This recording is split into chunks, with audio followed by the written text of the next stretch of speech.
The Checkpoint is presented by GM Pharma, the first international multinational pharmaceutical company in Georgia. GM Pharma, to serve those who need it most. An International Monetary Fund team led by James John held meetings in Tbilisi during October 26 to November 7, 2022 to conduct discussions on the first review of Georgia's economic reform program supported by an IMF Stand-By Arrangement (SBA). At the end of the visit, Mr. John issued the following statement.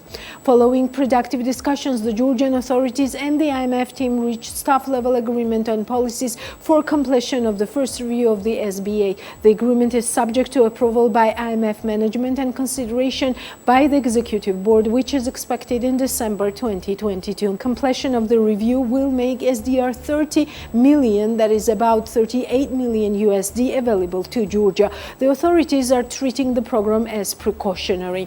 The Georgian economy has performed strongly in 2022 as adverse spillovers from the war in Ukraine thus far have generally been less impactful than expected earlier. Buoyant tourism revenues, a surge in immigration and financial inflows triggered by the war, and a rise in transit trade through Georgia come on the heels of a robust economy from the pandemic and have lifted growth and fiscal revenues, strengthened the current account balance and the lari, and supported accumulation of foreign currency reserves. Credit growth has slowed, but inflation remains elevated, reflecting still high commodity prices and strong domestic demand. Quick and appropriate NBG action has helped limit the impact of the war on the financial sector, including by requiring banks to adhere to relevant sanctions.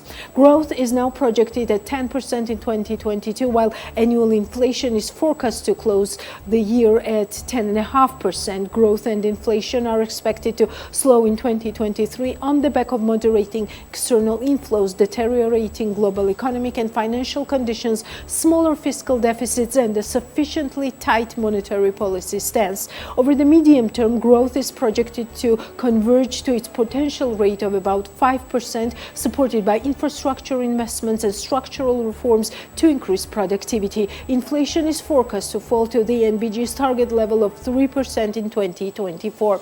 All quantitative performance criteria for the first review have been met, including on inflation and fiscal and international reserve balances. The authorities have implemented structural reforms covering tax policy and administration, financial supervision, public investment management, and an assessment of climate-related financial risks. They have also just announced a renewable energy support scheme that guards against fiscal risks and are advancing on important reforms to enhance the governance of state-owned enterprises. Given high uncertainty, including regarding global economic and financial developments, policies should remain firmly focused on maintaining macroeconomic stability and structural reform momentum. We welcome the authorities' continued commitment to the inflation-targeted framework, the floating exchange rate, and prudent reserve management. The National Bank of Georgia has appropriately maintained exchange rate flexibility and rebuilt international reserves, taking advantage of favorable conditions this year with a surge of external inflows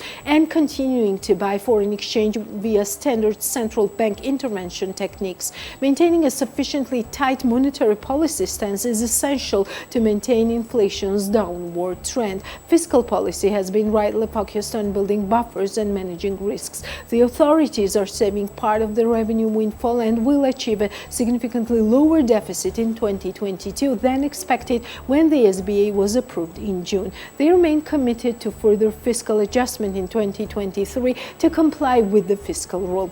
Continued progress on revenue mobilization and public investment management will help support infrastructure and education priorities while improving spending quality and efficiency. Implementation of the authorities' comprehensive structural reform agenda will strengthen growth and broaden its benefits. Addressing skills mismatches in the labor market, improving the quality of education and training, enhancing social protection, and deepening regional connectivity will help reduce unemployment, raise competitiveness, and promote inclusion. The IMF team would like to thank the authorities, international development partners, and representatives of the private sector for the open and constructive discussions, the statement read. At the meeting that was organized after the statement, together with the President of NBG and Ministers of Economy and Finance, Mr. James John answered our question. Some of the things that we have talked about, I would put into the category of structural reforms, including reform of state-owned enterprises. This is an incredibly important fiscal structural reform, both to control fiscal risks to the government, but also to promote more efficient operation of these companies. I think the Vice Prime Minister put some emphasis on the energy sector investments. I think that's another area that can support growth. But turning to some of the other structural measures, I think one of the things we would like to see progress on during the program is to strengthen growth and make it more inclusive. So one of the areas I think that's important or two areas that are important are education and training to help tackle high unemployment and address labor market mismatches. There are other infrastructure investments, so a lot of progress has been made on, say, road infrastructure. This can help unlock regions that maybe have not been as connected and promote further investment. Steps to strengthen the business environment. There's efforts to enhance Georgia's integration, for example, through trade agreements. And I think putting a few of these infrastructure things together, one thing you've seen during this year has been greater interest in Georgia as a transit hub, sort of transit trade through Georgia. This is an area that, there are a number of pieces to it, but further infrastructure investments in road, rail, ports, logistics centers, these are all things that could help Georgia realize additional potential as a transit corridor. The rest of the questions during the meeting targeted inflation and economy growth levels, influx of migrants in Georgia, and the sustainability of the present economic growth in the long run. Here are Mr. Jones' answers to these questions. Following productive discussions with the Georgian authorities during our visit to Tbilisi, our IMF mission team has reached staff-level agreement on policies for completion of the first review of the Stand-By Arrangement. As the governor noted, the agreement is subject to approval by IMF management and consideration by the executive board, which is expected in December. Completion of the review will make SDR 30 million, so that's about $38 million, available to Georgia. The authorities are treating the program as precautionary, meaning they do not plan to draw the funds. For 2023, we do expect inflation to come down substantially. So we project average inflation to be about 6%, but that means by the end of the year, inflation is closer to 3.8%. So it is coming down. With a target of 3%, the target would not be, in our forecast, be fully met until 2024. First off, I think there's a recognition that strengthening and developing renewable power generation in Georgia is a priority, and I think we fully understand and support that. I think from our perspective, the thing is to make sure that it's done in the right way.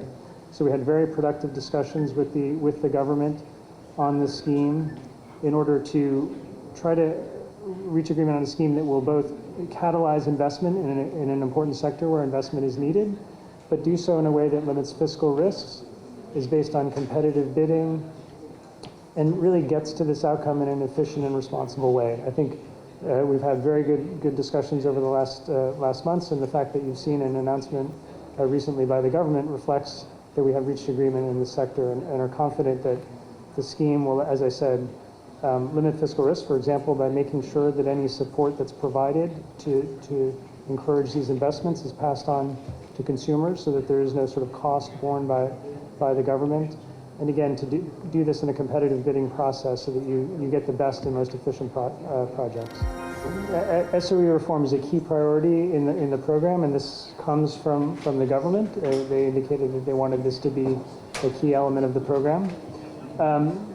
Look, it's important to note this is a long-term effort, and I want to recognize the progress that's been made. I would say, since 2012, we've really seen a lot of efforts in this area.